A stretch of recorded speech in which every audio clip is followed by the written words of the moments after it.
Next on the news. I cannot describe the heartbreak of the FDNY today. Family, friends, and the entire city mourning the loss of a heroic firefighter who died in the line of duty. Plus, I try to honestly keep it in check where the possibility is I could lose.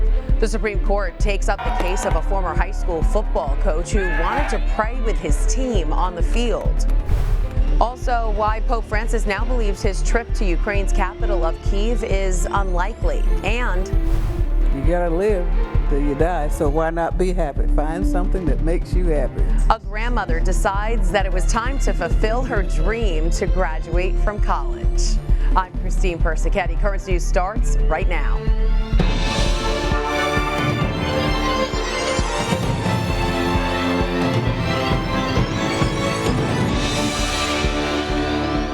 Shock and sadness for the FDNY a day after a firefighter and another person were killed and several others injured in a massive house fire in Brooklyn.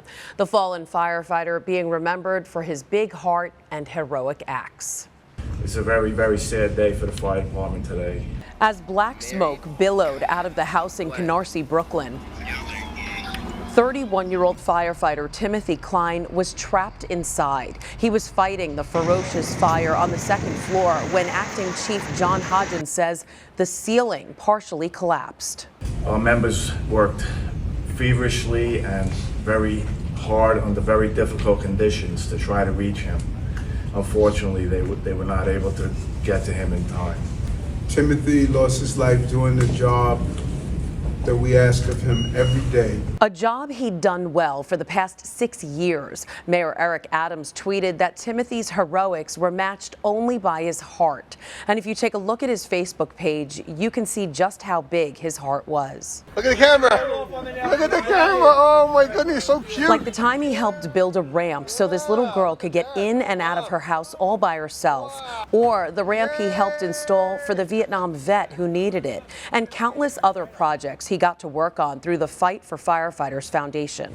I cannot describe the heartbreak of the FDNY today. A heartbreak Timothy's firehouse is experiencing for the second time in 3 years. In 2019, firefighter Stephen Pollard was killed while on duty. Timothy was with him and actually spoke at his funeral. Stephen Pollard died not thinking of himself, but trying to help others. We lost a true hero that night. The same could be said for this Queens native, a son of the Diocese of Brooklyn who went to high school at Archbishop Malloy and to church at St. Francis de Sales.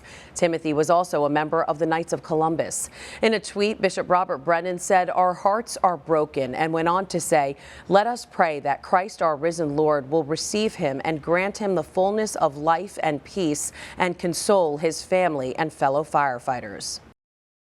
Timothy comes from a family with a rich history of service with the FDNY. His dad is a retired firefighter and several other relatives are currently on the job. His funeral will be held Friday at 11 a.m. at St. Francis de Sales Church, which is located at 129-16 Rockaway Beach Boulevard in Belle Harbor.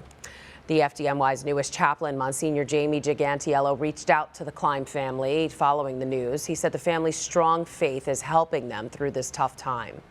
They are a religious family. They are Catholic. They are very practicing. The grandmother is a daily communicant. So, you know, when they have faith, it helps a little bit to take away the shock, well, not the shock, to take away the grief with that hope that you're going to see them again. So that's the only relief that they have.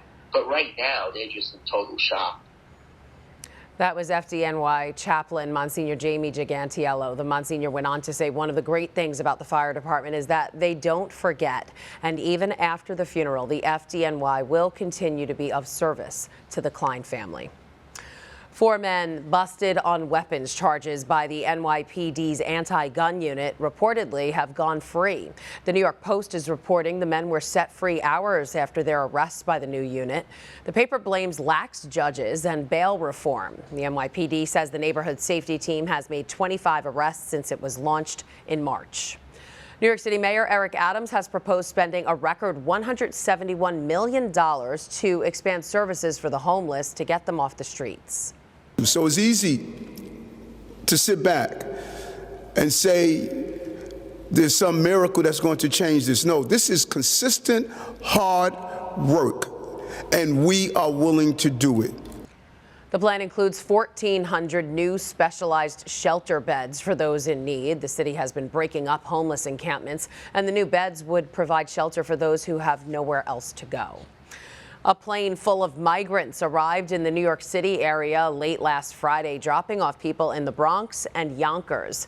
It comes as Texas Governor Greg Abbott continues to send busloads of migrants to D.C. Abbott launched the initiative in response to the Biden administration's plan to end Title 42, a measure that allowed the U.S. to deny entry to migrants. Catholic Charities D.C. has been welcoming the buses, offering food, showers, and supplies to the new arrivals.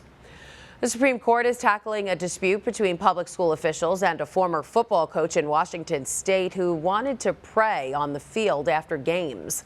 For years, the now former coach would kneel at the center of the field following games and lead students in prayer.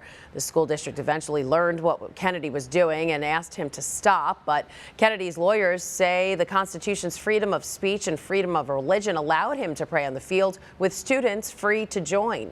Kennedy says he was told in a review by the school that he would not be rehired, which was devastating. It was that knife in the heart going, wow, that's really it. So kind of forced to do the only thing I can do, fight for my rights. The Liberty Institute, a law firm representing Kennedy, filed a complaint with the Equal Employment Opportunity Commission. Kennedy says at some point he would like to return to coaching high school football.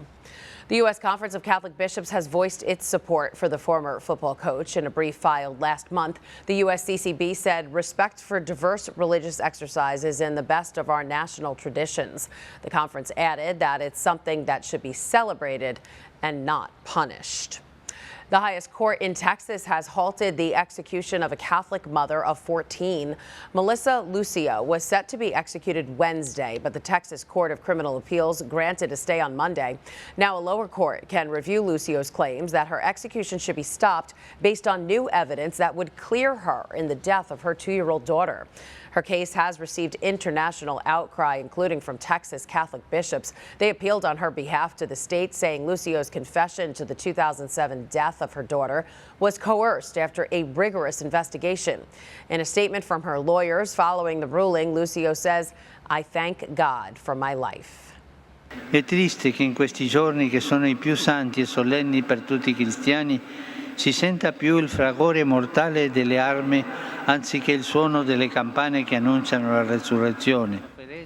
Pope Francis renewed his call for an Easter truce in Ukraine as the Orthodox Church celebrates Christ's resurrection. This as the Holy Father expressed doubts that he'll travel to Ukraine's capital anytime soon. The pontiff saying in an interview he didn't want to do anything that puts a possible truce at risk. The Pope's words came as Ukrainian officials say Russian President Vladimir Putin rejected a holiday ceasefire. Instead, he ramped up his attacks on the country. Even with missiles flying and shelling raining down, the Ukrainian faithful still chose to celebrate Orthodox Easter. Isa Suarez reports. As fighting rages on in the east of Ukraine, in Lviv, a city that has mostly been spared by Russia's wrath, parishioners gather for protection and reflection. A somber affair for many this year. It's less festive this year, this mother of three says, but we want to keep our traditions and we want our kids to understand that God is with us. He helps us, we will win, and in this big day, the victory will be ours. Despite calls to stay home, young and old line up with their adorned food baskets for a blessing from above. Around the corner, kindness shared with strangers. Oh, it's cheese. Can I taste it? Very good. An opportunity too for many Ukrainians to support the troops on the front line with food donations and prayers. We are both sad and joyful on this day because we believe in our soldiers, this parishioner tells me. We are worried for them, we are praying for them, and we are asking God to help all of us. Others, though, are still too scared to venture to church this Easter. So we meet the Nicker Fortunes. I think I've never been this happy in my life, tells me this young mother. Anna Maria says she left Ukraine for Poland when the war started. Alone, 9 months pregnant, and carrying a world of worry on her shoulders. When we were separated from each other, it put a huge burden psychologically on us. We were constantly reading the news, she says, and the situation in Ukraine in general. We were very worried. Without her husband or family by her side, and while her own country was being ripped apart by suffering, the 25-year-old, in her own agony, gave birth to a little miracle, baby Margarita. And this gushing father couldn't be happier to have his girls by his side. I have realized that my wife is not just a woman. She is a hero, he says, and that if I was in her shoes, I wouldn't be able to. I would have broken down. A family finally reunited and counting their blessings this Easter in the long and dark shadow of war. Isa Suarez, Lviv, Ukraine. More now on those attacks happening during the Orthodox Church's Easter holiday. On Sunday, Russian forces continuously shelled a steel plant in Mariupol, where hundreds of soldiers and civilians are holed up.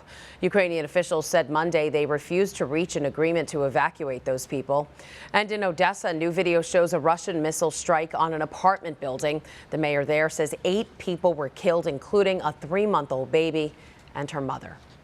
Pope Francis's push for peace was also in his yearly Easter Orthodox message to Russian Patriarch Kirill, writing, "May the Holy Spirit transform our hearts and make us true peacemakers, especially for war-torn Ukraine, so that the great paschal passage from death to new life in Christ may become a reality as soon as possible for the Ukrainian people who long for a new dawn that will put an end to the darkness of war."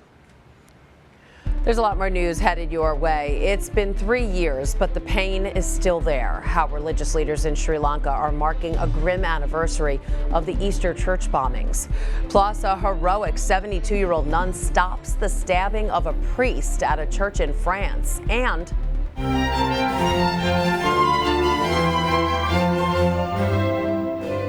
despite the latest attacks by Russia, Kyiv's Symphony Orchestra forges ahead, using music to ease the pain of war.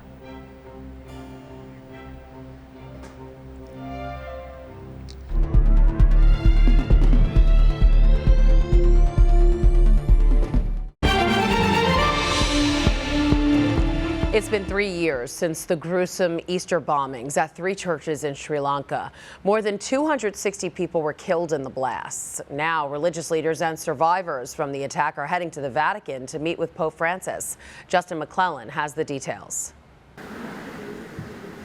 On Easter Sunday 2019, a series of coordinated bombings in churches and hotels killed more than 260 people across Sri Lanka. The country's minority Christian community was the primary target.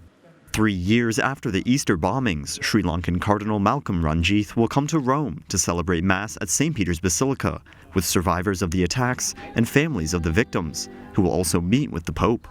The Sri Lankan Catholic community in Rome is helping to coordinate the trip for those who, 3 years later, remain devastated by the attacks. We lost so many lives, and also the attacks left so many people injured.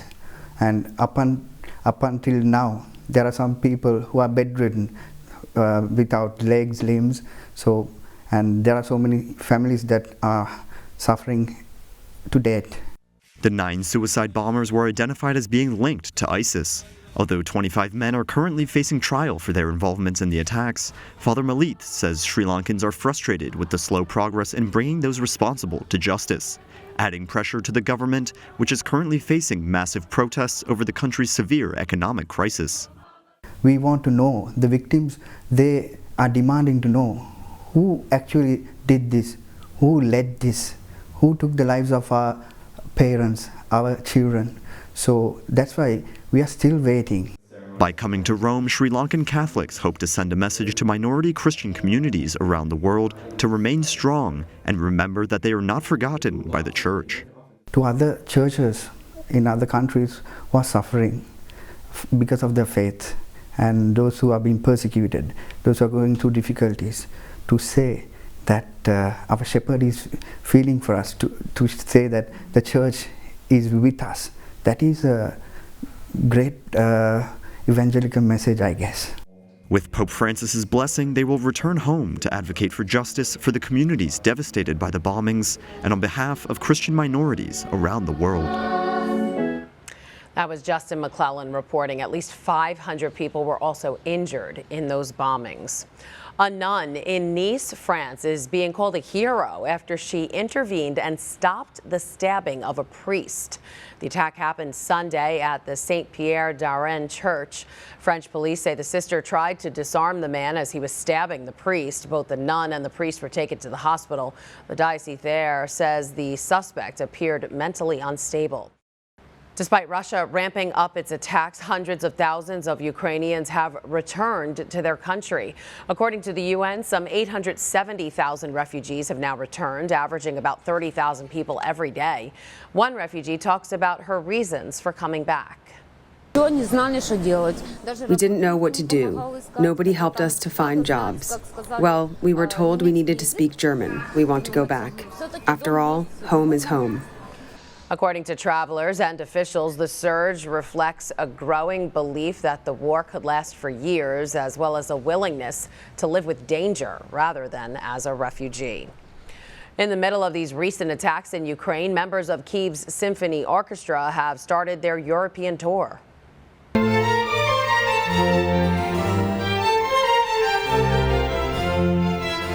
The concert at Poland's Warsaw Philharmonic kicking off a tour that's meant to create work for the musicians and raise awareness of Ukrainian culture.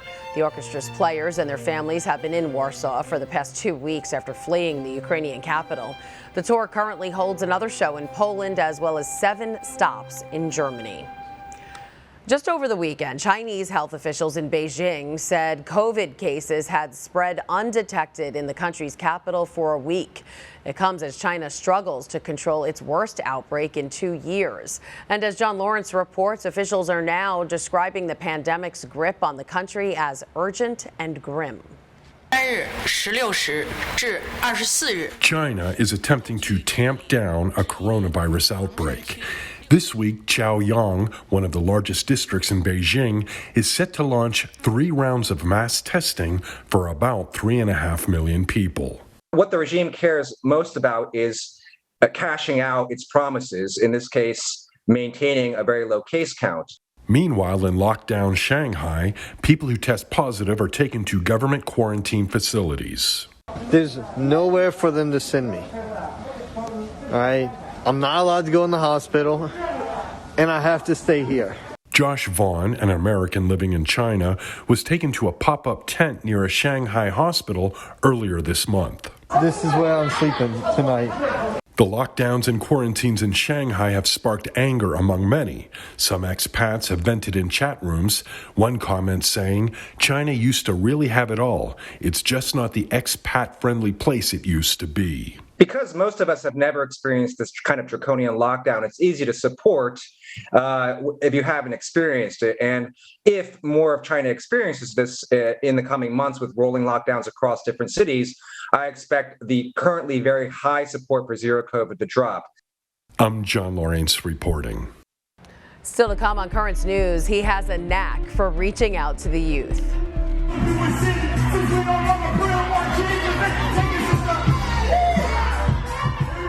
The rapping bishop puts his spin on a youth conference in the Archdiocese of New York, and a grandmother proves that you're never too old to graduate from college.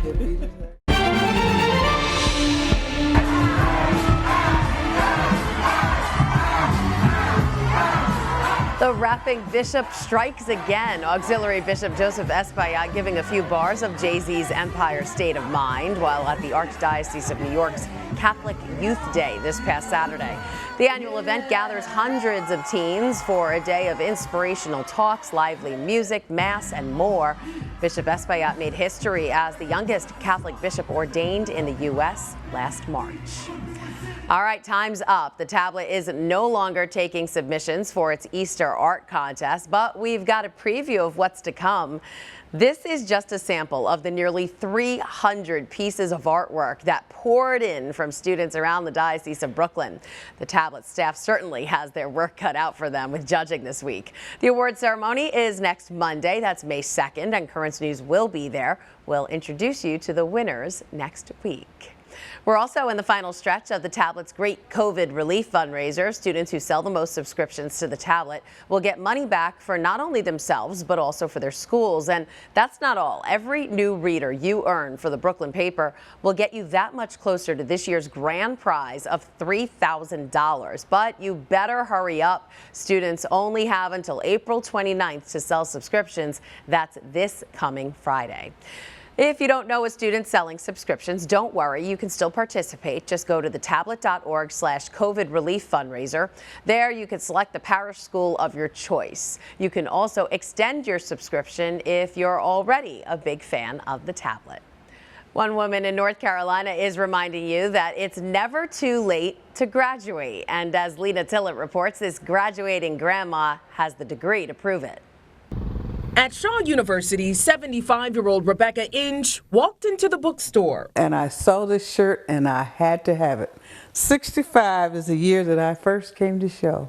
Way back in 1965. And she has the student ID to prove it. The manager was excited. I said, this was my year. This is the year I came to Shaw. 1965. That's when Inge hopped on a train, leaving her Sanford, Florida home to pursue a college degree in Raleigh. I always dreamed of going to med school because I was sick a lot as a child. I dreamed of being a surgeon. Soon job opportunities, marriage, and then in 1968, the birth of her daughter put college on the back burner. Basically, she put her life on hold so that I could finish my 21 years, all of my education. When Inge's husband passed away 7 years ago, she returned to the Shaw University campus to re-enroll. And the lady looked at me. She said, well, I don't know if we have your records. I said, then find them. Inge's journey took her around the world, but brought her back to Wake County with her daughter's family. Her philosophy is much like the pillow beside her. You gotta live till you die, so why not be happy? Find something that makes you happy and get involved. Good for her. That was Lena Tillett reporting. Officials at Shaw University did find Rebecca's records, but she says many things have changed at the university since she first enrolled in '65. Her commencement ceremony is scheduled for May 8th, so congrats to her. And that is Currents News. I'm Christine Persichetti. Thank you for joining us because we are putting your faith in the news. Before we go, we want to leave you with some more of Bishop Espaillat's impressive performance at the Archdiocese of New York's Catholic Youth Day. Hope to see you again next time.